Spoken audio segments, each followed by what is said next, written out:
Checking In with Anthony and Glenn is brought to you by HD Supply. It's checking in with Anthony and Glenn, teaching you to be the hotelier that you wanna be. It's checking in with Anthony and Glenn. Anthony! Glenn, what's up, man? What's your middle name? Andrew, how about yours? I don't have a middle name. I was too poor. Oh, that's so sad. So where are we, Glenn? We are here in New York City, Jacob Javits Center, attending the HX Hotel Experience Why and do you always say like BDNY shows. Like you should work on the Crazy Eddie commercials from 30 years ago? Because I'm insane! You always sound like an announcer. So you know what's great? We're doing several shows today from the Jacob Javits Center, in New York City. And, you know, I have so much energy in this city. Yes. Like, it really just changes everything for me, even though I'm in the city almost every day. It really does. And I've got a really great feeling about today's show. I think it's going to be a lot of fun because I see that energy in you, Anthony. Yeah, because the gentleman sitting across from us that you'll introduce in a second has the same haircut as I have. Yeah, so it's I got to tell you, I love being around two bald guys. It makes me feel... jealous. Yes. And insecure. That's right. And inferior. That's... or the exact opposite. Well, let me tell you, before we introduce Derrick, Yes. I'm going to ask Derrick a question. Yes. If somebody came to you right now and said, I can give you the greatest head of hair you've ever seen in your life, and it's free, I wouldn't take would you it. I wouldn't take it. Of course not. That's Nope. a real bald guy right there, baby. Wouldn't take Right. it. See the way he walks around with that bald head? He's like, No, that's right, I'm bald. I've Not everyone can wear the bald head style. No. You have an ugly It's head. not that's for why you have everyone. hair. All right. We know that I have an ugly head, and I have this hair here just to cover up my insecurities. To compensate. Yes, to compensate. But you guys are looking awesome. But I got to say, I got to put on my sunglasses because the glow is coming I was about to off say, of you my head is too probably much. shining a little bit more than yours, Anthony. Right? So tell me who the hell this guy is. All right, Mr. Derrick Garrett. He's the CEO and founder of Roundhouse, which creates sounds for places such... What? Roundhouse. What did I say? Roadhouse. Holy crap. I got to put on my glasses. Hold on. She did her job. That one you have to do. That one you had to do. All right.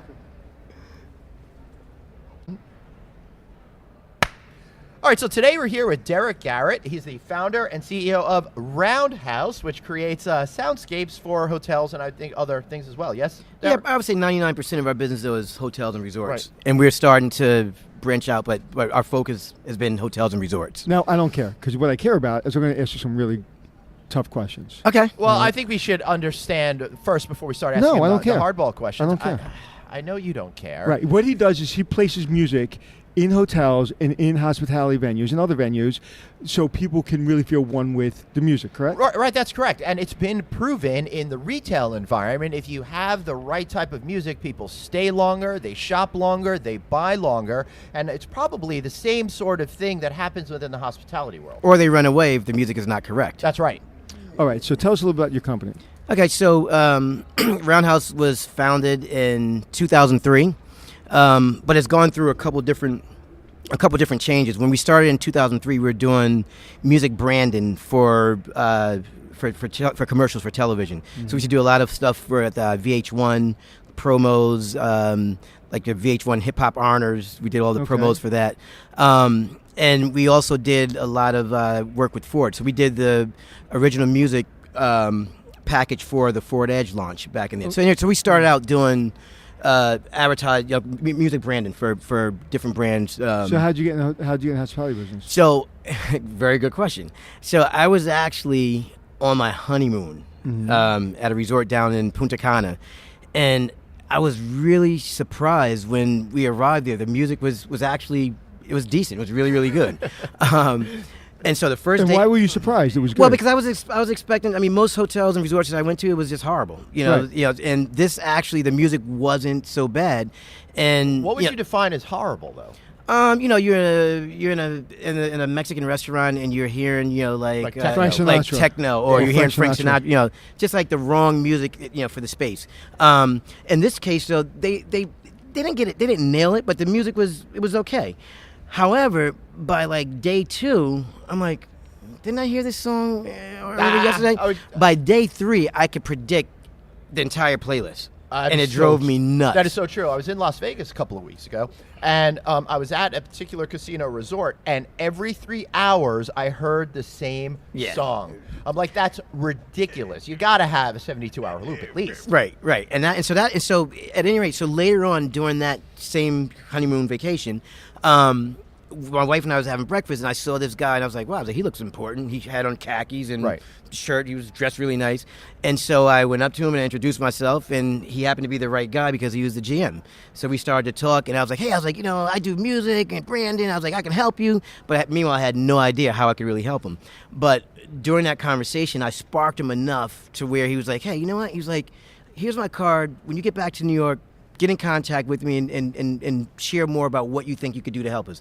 So anyway, by the time I got back to New York, I knew that the music was repeating, but I didn't, technology-wise, we were far, far, far away from being able to provide that sort of service, in Punta Cana.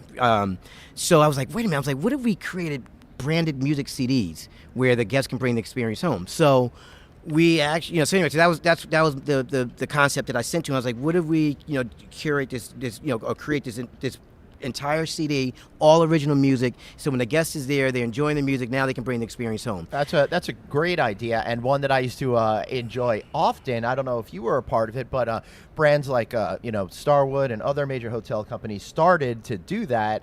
And as a hotel industry journalist, I always got the soundtracks of hotels. Right, but the difference for us with doing this, because my background is, I was a record producer. Right. So I wanted to be in the studios. This whole business of licensing music and making compilations wasn't my thing. Right. So what we did was, I owned my own studio. We actually went in the studio and recorded this entire album, all original music. Wow. So it was no licensing. It was all original music. So it took us I didn't make any money in the beginning because it took us forever to do it. But it was actually successful. And we ended up doing a volume 2. Then they expanded and said, could you do something for the spa? So it's pretty successful. So, what I wanted to say was the reason I was really excited when my friend Carla told me, hey, can you have Derrick on the show? And I was like, what does he do? And she told me what you did, and I went online and I looked at what you did. And I don't talk about guests as guests. I talk them as family, and that sounds like cliche and kind of all weird and stuff. But he treats co-hosts like enemies. So because when you go to a hotel, you're going home, right? Because are you staying in the city tonight? No. Okay, you live in New York? I live in Connecticut. I'm in Connecticut. Okay, but if you were staying in a hotel tonight in New York City, you wouldn't be going to the hotel room. You'd be going home because tonight that's your home, right? Right. When I'm on the road with my team, I always say, I can't wait to go home. What I mean was, I can't wait to get back to my hotel room, right? Because when you get there, there's a couple things you need that are absolutely critical, right? You need hot water, you need a comfortable bed, and you need to be able to shut the lights to go to sleep, right? So blackouts are very important. Another thing you do is you need music, because in your home, I'm very specific about my playlist, and I'm very specific about my music, right? And I'm kind of eclectic in my music, but I'm very specific about what I enjoy listening to. So when I'm in a hotel room, when you have bad music in the lobby, it just sets the wrong tone. So back 15 years ago, when the Westin came up with the Heavenly Bed, or 20 years ago, however long it was, and I was like, hey man, it's the bed, stupid. It's like, of course it's the bed. So to me, when she told me, hey, Derrick's a great guy, he's got a great company, why don't you guys talk on your show? I said, cool. I'll be at the Javits Center, have him show up. Because to me, it's like the music's stupid. It's like it was the scent with the Westin. I remember it was a Sunday. It was probably 15 years ago. And I remember opening up the center of the New York Times, and all of a sudden there was a scent. It said the Westin scent. And it was White Rain. And I was like, a scent in a hotel? How stupid. And then I was like, oh my God, how smart. And the scent was beautiful. I have it in my house to this day.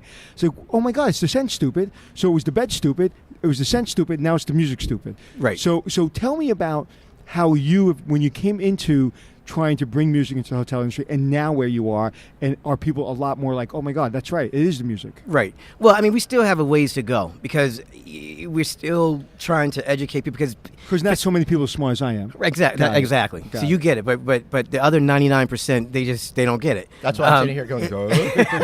Like music? But at any rate, we still have a way to go in terms of educating not just hotels, just brands in general. They kind of understand the importance of music, and some actually really get it. But you still have a lot of brands they feel like they shouldn't pay for it. And the favorite saying in hotels is, I don't want to pay for that. Right. It's a favorite. Somebody that was on Shark Tank approached me. I did some work for him. And he said, I was on Shark Tank, we're doing great in all these other locations. He said, but, we really have this product for hotels. And I said, we're having lunch, and I go, I know hotels are cheap. Because, oh my God. He goes, I'm trying to approach the biggest billion-dollar hotels in the country, and they won't spend 3 cents on anything. Right. I was like, welcome to the hotel business. Right. And so that's, I will say, from when we actually started, our first client was back with the whole music architecture piece, was 2013, I think. I think it was like 2013, and from that point to now, we've definitely come a long way. And why do you call it music architecture? It's because of our proprietary approach and process of how So we're not just playlisters. We don't just go and compile a bunch of playlists and there you go. I mean, we really get involved with understanding the brand, understanding the demographic that they're trying to attract, as well as the interior design. Mm-hmm. If it's a restaurant within the resort, we want to understand the menu. We want to understand the design. We want to understand what's the experience that you want the guests to walk away with, as well as the staff. Right, and all of these things inform your ability to create the right music, which helps then create the right energy for the people to experience. That's exactly right. So, and that takes me to one of the big issues that we have now, and we're really trying to work hard. And we have some clients that they understand and they get it, and that is not having music be an afterthought. Bring us in. We're now actually with some clients, we're involved with the architects before they even break ground, when they're still putting the plans together to help identify what areas should have music or shouldn't have music. But those are owners and branding people and hotel companies that truly care about the overall experience. Like if you're a Michelin star chef, you have a one star. If you're a 1-star chef, that means you got the food right. If you're a 2-star chef, that means you got the atmosphere and you got the food right. If you're a 3-star Michelin chef, that means you got everything right. From the spoons to the carpet to the music, you got everything right. So if people are running hotels understand that philosophy, then you're not only an easy buy, you're like, I have to have you. Like, matter of fact, when I open my first hotel, you will be doing the music for my hotel, because it's a have to. You have to have a comfortable bed. But before we go forward, I want to go backwards. Okay. I went online, I looked you up a little bit, I saw all your gold records on the walls. So I want to know, and I have a friend that's a sound engineer, Enrique, who works for Ricky Martin. He's won a couple of Grammys. And so I know through him what it's like to work with artists. And I know a little bit about being a person on television, that I'm a little bit difficult to deal with sometimes, because things got to be perfect all the time. So I can't imagine. I'm not going to laugh. So I can't imagine being in a studio, being with someone that is very particular about their music and trying to bring that to life. So give me one of kind of how you got into the business, and tell me a couple of experiences where you had. Because the reason I asked that question is because when you were speaking, you spoke to the soul of the building. You're like literally making love to the metal before it goes That's up. exactly right. So I need to know where that comes from. So for starters, my background, I'll take you back to my background in music. I studied audio engineering. So I started out in the business. Well, I studied audio engineering, but I started out cleaning toilets back in those days. And my first job was actually right here in the city, the most amazing studio ever that just got torn down a few years ago. Clinton Recording on 46 and 10th was my first job. Oh, wow. And I started out there as an intern and worked my way through the ranks. So I started out as an audio engineer. So for starters, I understood sound and that sort of thing. In terms of being a producer, you can't go to school to learn how to produce records. And I won't make it a long story, but I got a couple breaks along the way and got to work with a couple of... Give me your first break. I want to hear that long story. Give me your first break. I would say my first break that really propelled me in terms of production would be working with Dave Hall. Dave Hall was a producer. He produced and co-wrote Mariah Carey, Dream Lover. He did Mary J. Blige's pretty much her entire first album, and he was a major. What did he see in you? How did he give you your first job? So what happened? I left Clinton Recording because I got a job offer to go be a lead engineer in Mamaroneck, New York, up in Westchester, for a gentleman by the name of Peter Dinenberg, who produced the Spin Doctors. Oh yeah. And so Pete worked with me at Clinton and liked how I worked, offered me a job. I ended up accepting the job, although I was going to be a bigger fish in a much smaller pond, but I was like, I'll give it a shot. Right. Long story short, Dave Hall had his own beautiful studio in his house, but his own studio was booked, and he was working with this group. I think they were called Assorted Flavors back in the day. So he came to Acme to continue to work on his group. I was the assistant engineer for that particular session. and he enjoyed working there, so he wanted to come back the second day, but his engineer couldn't make it, and he was like, can that kid who's assistant, can he do the session? And so Peter was like, yeah, he could do it. And so I did that. Actually, no, I did. Because I was already an engineer. Right. But fake it till you make it. And so, and so I jumped in and I engineered, and he loved it. So then he was like, hey man, he's like, can you come to my house? And then from there, I started to have like an upfront seat working with Dave Hall, learning production. Wow. And then I would say, and he wanted to bring me in as a full-timer, but I never became full-time. I wanted to stay freelance. And then I started a company by the Utopia Entertainment. And that's when we started to produce records. We did Bobby Brown's last record, Casey and JoJo. We were more on the R&B side. We were like a C-level group of producers. So meaning, we weren't P. Diddy. You're no Jelly Bean. Right. People weren't like picking up the phone and saying, hey, we need Utopia to come produce our hit record. Right. But the record labels knew who we were. They would take our meetings, and we got a lot of music plays during that time period. Mm-hmm.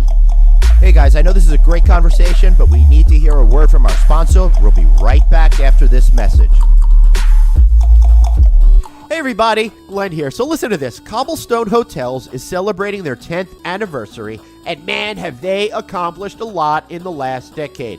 Already they have more than 150 hotels throughout the United States, but they're in smaller and medium-sized markets. Those markets that the big franchise companies, they're underserving, they're overlooking, and in some cases just ignoring. But Cobblestone is an expert in these markets.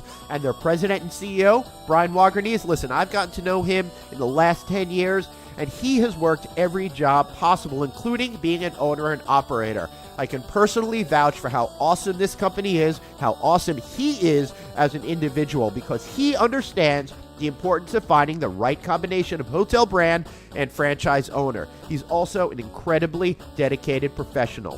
Whether it's a Cobblestone Hotel and Suites Main Street design, Borders Inn and Suites, or one of the newly acquired brands such as Boulders Inn and Suites, Key West Inns, Centerstone Inns and Suites, Cobblestone has brands that range from economy to upper mid-tier, and one that's right for you. Quite simply, Cobblestone Hotels is the franchise for franchise owners. Patrick Mullenix, well, he's Cobblestone's new president of franchise development. Give him a call or check out their website at cobblestonefranchising.com. But give Patrick a call. He's a great guy. I've known him for a really, really long time, too. You can find him at 920-216-0620. That's cobblestonefranchising.com. And tell him Glenn sent you.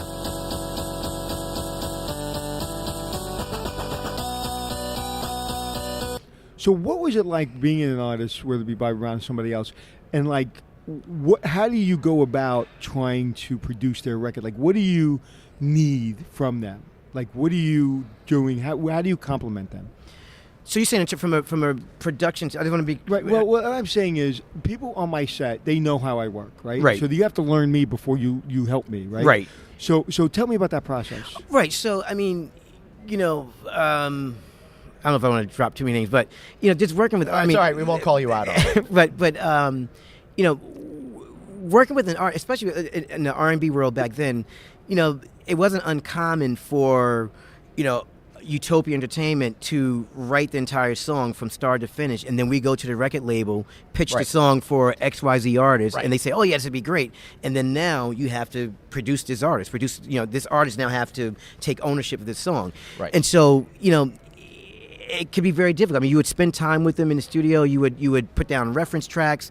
I have actually a story, with Bobby Brown. We were working with Bobby Brown. We were going to do the second song called "Thank God It's Friday," and so we were in the studio. We were recording this song. It was actually at Whitney's house. She had a beautiful studio in her home, and that'd be Whitney Houston. Whitney Houston. You didn't put it together. Yes. Yep. But anyway, potentially the greatest singer that's ever lived. I totally agree. But at any rate, so the song Wait till you hear me sing at the end song, of the show. The song was titled "Thank God It's Friday." So the whole concept of the song was, you work all week, you get paid on Friday, and you go out and you have a good time. The weekend's here, and so, I was beating Bobby up, like, Bobby, because he wasn't just delivering the energy, and so finally he got a little annoyed and upset. And he was like, "Listen," he was like, "I've been famous since I was 12 years old. I've never, ever had to wait for a check on Friday." And so I was like, you know what? He's right. So became really frustrated. And at that point, the A&R his A&R was like, you know what, we can't do this song. Because it's just the connection was just not going to be made, and it would be, how could I as a producer put him in that mindset? He's never experienced it. I think maybe if you had played Lover Boys, Everybody's Working for the Weekend, it would have created the right inspiration for Bobby Brown. Good reference. But so did it ever materialize? Well, we did that song. No. See, now that's why I asked the question. I'm so glad you told that story, because it's not authentic. So if your music, and that's the reason you're successful, and that's the reason it works, music architecture works for you, because you will walk away from a song, you will walk away from a hotel client or a hospitality client because it's not authentic. And the greatest actors sometimes can't pull it off because they don't have a resource to pull from. Right. And the other thing is, when it's not authentic, the audience, they know it. 100%. You don't. I mean, it's music is emotions. It's about feeling it. It's I was listening to Billy Joel the other night. My friend was at the concert, and he knows I'm a big Billy Joel fan. He kind of sent me some video, and I was listening to him. And now Billy Joel sang, that album, a million times, whatever album he was singing, and that song a billion times, right? And I still felt it. I don't know how he goes there, but I know maybe he's thinking about the room service menu, but somehow he makes me feel, he still makes me feel that song means something. He owns it. Right. Yeah. Right. One of the things about music that I find really fascinating, I'm surprised that there aren't more guys like you in the hospitality business doing what you're doing, because music and our love of music was around culturally before we even had the written word. I mean, it's so built into who we are as a species. Absolutely. So it's just such an obvious thing. It's amazing that most hotels haven't recognized the importance to what it could do for us viscerally and how it could create mood and setting and set the stage for experience and emotion. Right. Well, I wouldn't say that hotels, they don't recognize. I think they recognize somewhat that music is important, but the problem is music is such an afterthought. So that means they spend, they're building a new property. They spend, millions and millions of dollars on having that wall painted, opposed to wallpapers, like hand painted, right. The lighting, millions of dollars on the lighting. But then they bring in the music piece like a month before opening. It's interesting because you want to pull it together, literally. So what you're saying is it should be incorporated in that beginning of the design process with the architect. It should be on equal footing of all of these things. That's fascinating. And what's interesting to me is that you talk about that wall painting being right, and you talk about whatever in the lobby needs to aesthetically look right. So that's giving you a feeling. So you walk into a hotel, you don't know why you feel good. You have no clue why you like this hotel. You just walk in, like I walked into the Nomad. I can't tell you why I love sitting there having breakfast. I really can't tell you. All I can tell you is I really don't enjoy having breakfast any place but the Nomad or the Algonquin. Right. It's just a feeling. However, if they don't play the right music, I notice it. So the feeling is one thing. The architecture, the design, the color is one thing. But now you give me an uncomfortable bed, I have a bad experience. You give me uncomfortable music, I have a bad experience. Right. So it's more important in that design of getting that color right. Because yes, that'll give me a feeling, but I won't remember if that wall is red or white. I just won't. And I'll remember if that music's bad. Right, and that's why for us, I came up with music architecture, because I look at it, we go in the same way that designer come in with that designer's eye and saying, okay, this photo should be there, this color, this wall should be this color. We take the exact same approach with the music architecture. Tell me one hotel that got it right. You were so happy to work with them. You don't have to tell us the name, but maybe tell me a hotel that was like these people got it from get. What, in terms of name? No, you don't have to say the name. I'm just saying, okay. The moment you work with this client and you were like, they get me. Yeah. Well, I mean, yeah, there's a couple of those, but one in particular, I mean, they pay attention to every day. When I mentioned the walls being hand painted, that really happened. The GM was there cutting the stalks of the flowers and make sure they were even at a certain height. And they, time-wise, we didn't get a lot of time to curate all of the music the way we wanted to. However, they gave us the freedom. So that allowed us to really go in and to dive in and complement and work off of what the design of the space actually was in terms of the artwork, the flowers, and that sort of thing. And they really got it right. And this is it's in the Bahamas. This particular property in the Bahamas. But and there's a couple, and then we have the another one that's opening right now that went into bankruptcy for a while, and is near the Atlantis. Not that anybody's listening. When is that hotel opening? I can't Bahamar you said that. When's that hotel opening? Well, I mean, Bahamar have several brands. Yes, I know. Hotel brands. Grand Hyatt, Rosewood. But why would you be upset about saying something positive about your client? Well, no, I just said, I don't want to. You don't want to piss off the other clients. Exactly. And then I have another client where they actually are now bringing us in from the very beginning. We're dealing with the architects, and they are allowing us to start from the beginning. So what do you do at the beginning? How does that process work? Well, here's the thing. So at the very beginning, the first step is, not every area need music. It's also knowing when to say you need silence. I know for me, like when I run probably 18 miles per week, and I don't want to hear any music when I'm running. For me, that's my escape. I'm thinking. I'm off in a whole nother land. Right. At that point, but there's just, and even if I'm at a resort, there's certain areas where I just want to go and just kind of have silence, relax, and not hear any music. So the first step is identifying the areas that should have music and the areas that shouldn't have music. So that's one of the things. And then after that, then you get into the design, because audio installers are not necessarily designers in terms of the audio system. Yeah, they design the system to a certain degree, but we've gone into spaces where the audio installer has a speaker over the check-in desk where there's all this, like, why would you do that? That's ridiculous, because then you're competing against the sound coming from your head. Another thing that we do when we're involved early on, we help with the speaker placement, which is hugely important of where the speaker should be. If there is a restaurant at the resort where you have a patio, you have a private eating room in the main area, those should all be sub volumes. You shouldn't, because now I turn the volume up to be where at the proper volume, at the proper level in the main room, but now I'm blasting the people out that's trying to have dinner in the private room. Right. So you'd be surprised. Those are things that are not always taken care of, and it's more expensive and sometimes not possible to correct it after the fact. Do you ever help them with their soundproofing?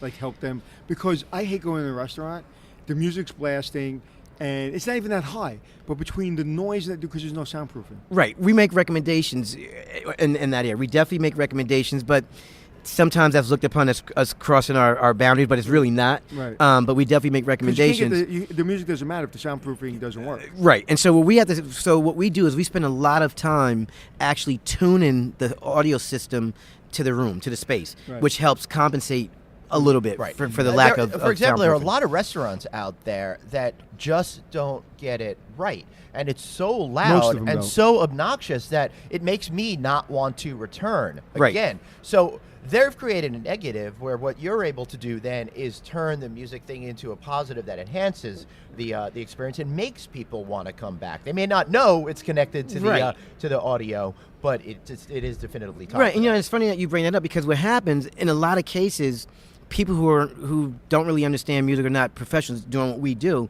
they feel like volume equals excitement. But it doesn't. Volume can equal being annoyed, like you were just saying. So we spend a lot of time, beyond finding the right content, we spend a lot of time actually setting volumes, automating the volume. So for instance, at a resort, from 6, most of the time at like 5:30 to 6, they're having their team meeting, the staff meeting internally. So you don't want loud music. You might have the music on, but really low. Then you figure from 6 to 7, not many people are dining. From 7 to 9, that's like peak hours. So we automate the volume to go up from 7 to 9, and then we automate it to come back down. That's awesome, because a lot of times you go to a place and there's like 3 people there and the music is set for the volume for the entire night. Right. And you have to wait until another 100 people show up for it to not be so annoying. Exactly. So we spend a lot of time on volume automation. Right. Do you spend any times in the spa scene? And if you do, can you stop playing Enya music in spas? I feel like she's managed to take over the entire spa world, and I've had enough. Who's this? Enya? Okay. Well, I gotta tell you, the spa music has been probably the most difficult music for us to get right. It took a long time. But what's happening now, a lot of hotels and resorts, they're actually they're providing 3 or 4 different channels. So you'll have one channel that's instrumental, one's nature. So you can actually, and they'll ask you, well, what's your choice? And you can kind of start. What was your biggest problem with, or biggest challenge with spa music? Basically just thinking it was this one type of direction, right?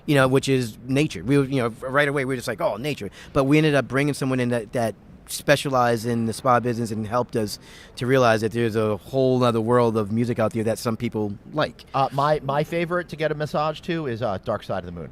Are you serious? Yeah, it's really? absolutely great for a massage. I would love really? I would love. Not the beginning of 1 or 2 of those songs, but that would mostly be a great it song. really is awesome. That's very, and we I have to tell you, we do not have anything remotely close to that in any of our places. I'm not, you know what? That's a good note. That's a good note. You finally did something good in your life. It only took 28 or so episodes. Glenn, seriously, that's a good, Yeah, I think because, why though? Can you tell me what it's a band that connects with me, and it has the right tone and nuances for the energy that I want to feel during that massage process. So you like deep tissue then? Yes, I do. I love people to kick my ass. That's me, with that massage. And the reason I'll tell you why is that. I'll tell you why. Because in the 80s, right, you go to the planetarium completely stoned out of your mind. Right. And you would sit in those chairs, you would look up at the galaxy, and you would listen to Pink Floyd, and he wants to go back to that space. That's why. I'm actually trying to take my kids to see Laser Am I right Genesis. or wrong? I just want to know. Is that right? You're completely wrong. It was the early 90s. So you're late, a little late. A little late. Yeah, he's got this magical insight into understanding people. It's really kind of frightening, honestly. We had another guest on a show once. He just completely nailed his entire childhood. It was really really. You want me to do him? Yeah. I don't know if I want you to do that now. Go ahead. Let's go. This is easy. Okay. You have a really strong mom with a really strong dad. Yes. Okay. Now, you got in a little bit of trouble, but that kind of immediately went out the door because somebody kicked your ass. You were an athlete, okay? You played a little bit of music, okay? You went to a pretty good college, and since you're probably about 12 years old, you were the guy that everybody gave things to get shit done. Where was I wrong? Where was I right? Yeah, you're I mean, wow. Yeah, it's really freakish, and I think he's going to start doing horoscopes for major newspapers. So we've only been together for 15 minutes, 20 minutes? I know. I'll tell you why. It's funny because kind of how I try to get you to tell me about why is music so important to you to bring it. Why did you get into this industry? When I speak to employees, since the second I was born into this industry, I learned pretty quickly that employees can screw up my career. If I pick the wrong employee, I can get screwed up really quickly. If I bring in a person and I don't do a back check, and if I don't really know who that person is, that person could potentially rape somebody in my hotel. Right. That person could start selling drugs in my hotel. Forget about bad service. That person could really screw me up. Right. So I took a really deep interest in listening to people and making assumptions, and then testing those assumptions out. So I've been doing this probably thousands of employees. Then I did 9 years, doing 9 years of television, 4 different shows where I have to really, I come into your hotel, you are pissed off, you're losing your money, you're mad at your employees, you think they're the problem. Now I came in and you think he's going to yell at me, then he's going to fix my problem, then he's going to be nice to me, and then he's going to give me free shit. The answer is no. You're going to earn that free shit, and you're going to earn my respect. And I'm going to look deep in your soul, and you're going to tell me about when you killed that squirrel when you were 12 and you still feel guilty about it. I'm going to get you to really open up, and I'm going to make sure that I truly understand you, because only by truly understanding you can I turn around your hotel, because I don't care about your hotel, I don't care about anything else. I care about you, and if I don't really like you, I don't care about your hotel.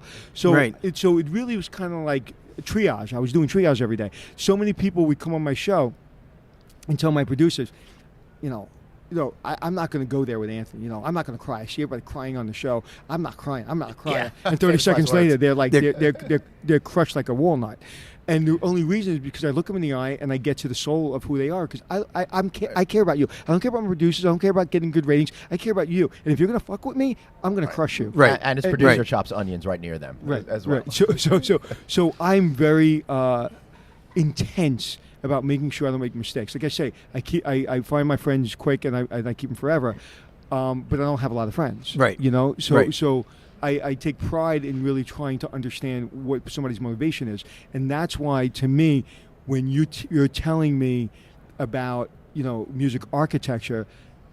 I want people listening to this to say, if you're not serious about music, you're not the company for them. If you're serious about music, you're the company for them. That's exactly right. Because it's in your DNA. And if you walk out of there and you get the music wrong, I guarantee you'll be the first person to send a check back and say, I got to do this again. Right. Because part of our process, before we take a new client on, we'll get on the airplane, fly to Mexico, fly to wherever we need to fly, and we inspect the sound system. Because if the sound system is screwed up, our product is not going to be at 100%. And right. So we'll and it'll reflect poorly on you absolutely. as well. So what we'll do is and we do this no charge. We'll give them a full checklist of what needs to be done, and if they choose to do that, and we have audio companies that we trust, that we've worked with. That's not what we do. We're content providers, not hardware. But we'll give them that checklist and say, hey, once you get this done, then we can provide our service. Otherwise, you're wasting your money. Right. And we're risking our reputation. I have a card, and on the card it says passion changes everything. That's my motto. It's right here. The card's in front of you. And of all the people I've met, I said you should that's your motto, because you truly are passionate about what you do. No, I appreciate that, Anthony. I can see it. Yeah, I am. All right, I feel like we're coming to a natural conclusion. I think we're coming to a natural conclusion. We don't need you. We got this. All right. I feel like that every single day.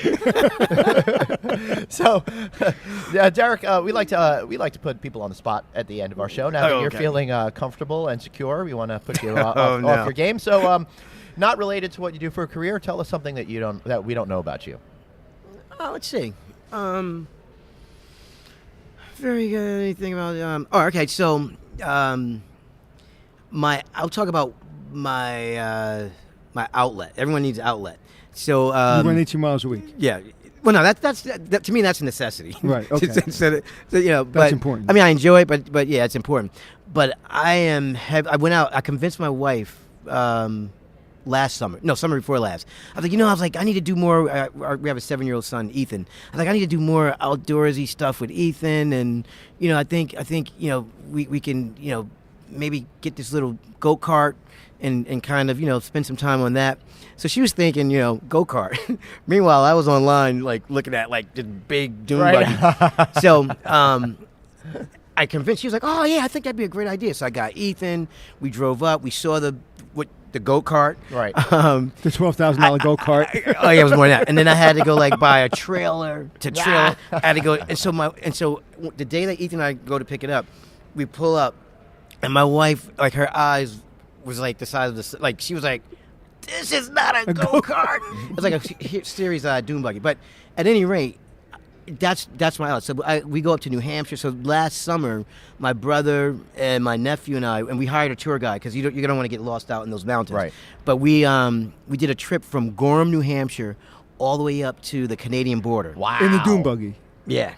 Wow. It was 5 nights. That's really cool. And it was really, it was. Where do you refuel?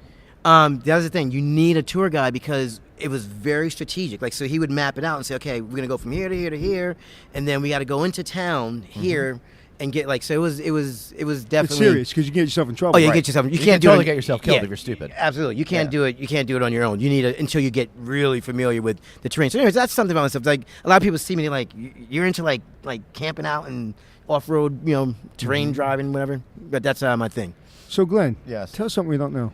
I don't know if I ever mentioned this, but it seems appropriate in the whole music world. Back in the 90s, when I was still getting my footing in the mid 1990s, I had my buddy's music video editorial company, and he did all the top hip-hop videos of that era. So we worked with Diddy, who was Puffy at the time. Or maybe I think it was even Puff Daddy at the time.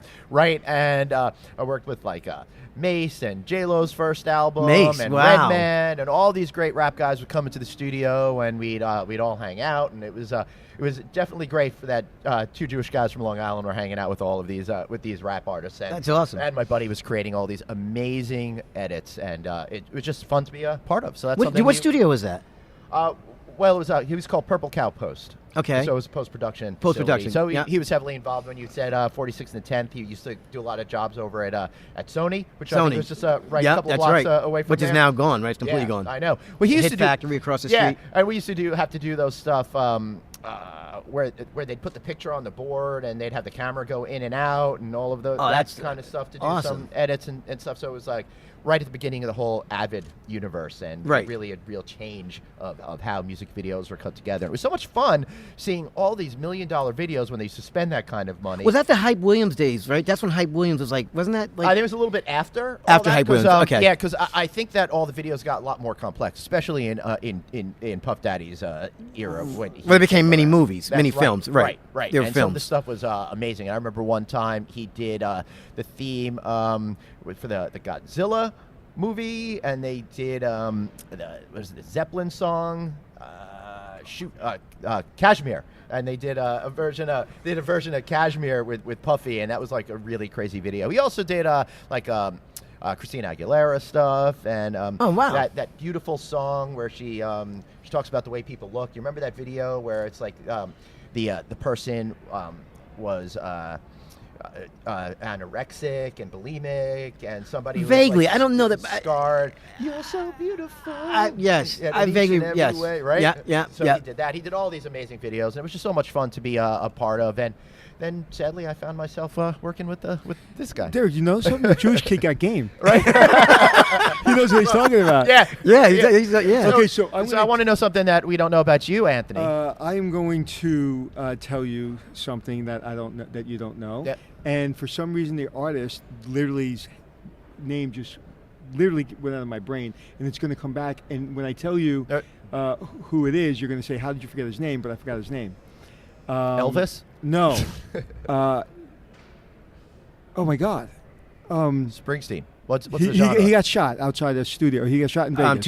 Tupac. So can you believe I forgot Tupac's name? So I'm at the Macklowe Hotel. I'm on 44th Street and 6th Avenue, and I am the director of front office operations, and I'm running around doing luggage, VIPs, whatever I'm doing, and I'm there like working all day, 6-7 hours. And every time I turn around, and Tupac was pretty big at the time, but not what he was at his height. And he was near the phone booth. Remember phone booths? Right? Yeah, There was 3 phone booths in the lobby. And every time I'm telling you, hours. Every time I turn around, he's looking at me like I owe him money. And I'm like, and I don't know his reputation. I don't know that he's a tough guy and all that stuff. And I'm just like, I'm going to go over to him and say, dude, do I owe you money? Like, why do you keep looking at me? And I swear to God, to this day, it's every time I see his face, it haunts me. Really? Like, I don't know if he thought of somebody else. I didn't know if he wanted to come over and say, can I get an upgrade? I don't know what the hell he wanted. But every time I looked at him, it was like he was looking at me like I owed him money. And not a little bit of money. A lot of money. So to this day, I'm like, I don't get intimidated by anybody. I think I was really intimidated. Wow. And if he's going to be a guy to be intimidated, that's a pretty good guy to be intimidated by, right? So I have one more thing I want to reveal that not many people know. Right. Carla's going to love this. Now, Carla is his PR person, who's also my PR person, who's looking at us, making sure we do a good job. She's not smiling. I'm a huge undercover country music fan. Really? Oh my God! All right, if you know this name, I'm not kidding. If you know this name, I will absolutely. Then you're a real country music fan. I don't know if I'm okay. Craig Morgan. I'll be lying if I said I don't. All right. I went, because I love country music. But I'm like, Luke Ryan, that kind of, the modern. I don't understand modern country music. It just doesn't work for me. Yeah, so nothing against it. I know how huge it is. Just doesn't connect with me. So that's something not a lot of people know that I listen. I mean, I'm in my car sometimes. I have more country music. See, now it's funny because now people know that about me. I love country music. Matter of fact, my daughters love Craig Morgan because Craig Morgan was on my show a couple times. He's a dear friend of mine. He was Army Ranger. He has a show on the Outdoor Network. He's a hunter. He's like really like. I hung out with him in Alaska, and I was like, if I can be half the guy that this guy is, unbelievable human being, great humanitarian, great hunter, just a great human being. And I got into his music, and my daughters, who were never really into country, can literally chapter and verse sing every one of his songs. So what's the artist? What was the artist you asked me? What was the name of the artist? Craig Morgan. I'm gonna check him out. I'm gonna check it out. Amazing. He's a new artist, or is it? He's been around a while now. Okay. He's a member of Grand Ole Opry. He's a member of the Grand Ole Opry. He opens up for some really big country stars as well, and he does his own tour. And he's just a funny guy. And I'll give you an example. I was in Alaska, and we're going to go fishing. And I told my crew, I said, we're going to Alaska, we're doing a fishing lodge. I know nothing about fishing lodges, okay? I'm not going to go fake this. I don't know what a hunter or fisherman wants in a fishing lodge. I don't know. And honestly, I don't care. So I got to learn. Right. So I happened to be at some kind of event for Travel Channel and for Scripps. And the young lady that was in charge of, they have a country music station. They were, I can't remember the name of it. And I went to her and I said, do you have any country music artists that like fishing, hunting, whatever, outdoorsmen? She said, actually, we do. I said, can you get my producer their name? She'll be in touch with you. Fine. So Craig Morgan, all of a sudden, his name, I didn't know who he was.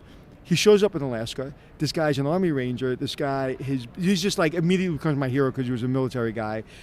And he has an outdoor show. And he goes, okay, Anthony, we're going to go fishing. I'm going to show you how to do all this. I'm going to show you what happens when you come back from fishing in Alaska, what I need in my room, or what I don't want in my room. Right. So he shows us where the mud room was, which I didn't know where the mud room was, where you put all your fishing equipment, all that stuff. But we're out on the lake, or in the pond, or wherever the hell we were, and there was a big bear standing next to about 100 yards away. And he pulls out a gun, a really big gun. And I'm like, what are you doing that for? He goes, well, we are not allowed to fish in this area unless you have a gun. I was like, why? He said, because we have to shoot that bear if that bear comes over to us. And so you have to be out here with a gun. So he hands me the gun. And I was like, he hands me the gun. And I go, I was in the Air Force. And I poured coffee for generals. You're an Army Ranger. You're in the front line. You're taking the gun. So he took the gun. And thank God we didn't have to shoot the bear. But anyway, that's how I... By the way, happy Veterans Day. Thank you very much. Yes. And that's how I fell in love with country music. And then he was actually in another show of mine in Nashville, and where we did an outdoor concert.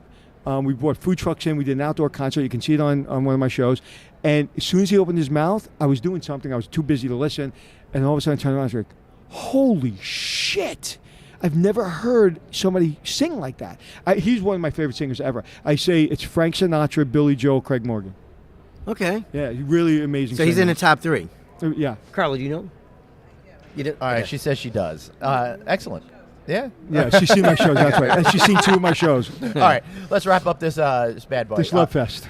Tell us where we can find you. You've done a great job. We want people to be able to check out where you are. So you can go to our website, roundhousemultimedia.com. And then, of course, I'm on LinkedIn and all the social media. LinkedIn. And what's your full name so everybody understands? Derrick Garrett. Okay. Now, I'm going to wrap it up this way, and then you can finish it, is if you're a real hotelier and you're in the hospitality business or a restaurateur or whatever kind of business you're in that guests come through, music is the big thing and the next big thing. And if you don't get that right, you're really not getting your business right. And I'm not saying that's because Derrick's on the show, but it really resonates with me when people get the music right. Like if I go into a pizza place and it's a red and white tablecloth pizza place, right, and Frank Sinatra's face is down on the wall, and I don't hear, My Way, the pizza doesn't taste good. Right? Now, if I go to a Japanese restaurant and Frank Sinatra's singing, that bothers me. Matter of fact, I was just in a restaurant that had nothing to do with Frank Sinatra. Frank Sinatra was on. I was like, what the hell is he doing on? Right. It's so important. So I'm really glad we did this podcast. Yeah, and I'm really glad I got to meet the son of Mrs. Garrett from Facts of Life fame. Just taking care of all those girls for all those years. She also did a great job. There he goes again. Well, listen, thank you guys so much for having me. This has been great. Thank you so much. Thanks so much. And Anthony, how can we find you? Anthony Hotels, anywhere you want to be. And I'm at Traveling Glenn. Be sure to give us a 5-star rating and review on iTunes and the other places where you download your podcast, and we'll read it here on the show. So thanks for listening, and thanks for checking in. It's Checking In with Anthony and Glenn, teaching you to be the hotelier that you wanna be. It's Checking In with Anthony and Glenn.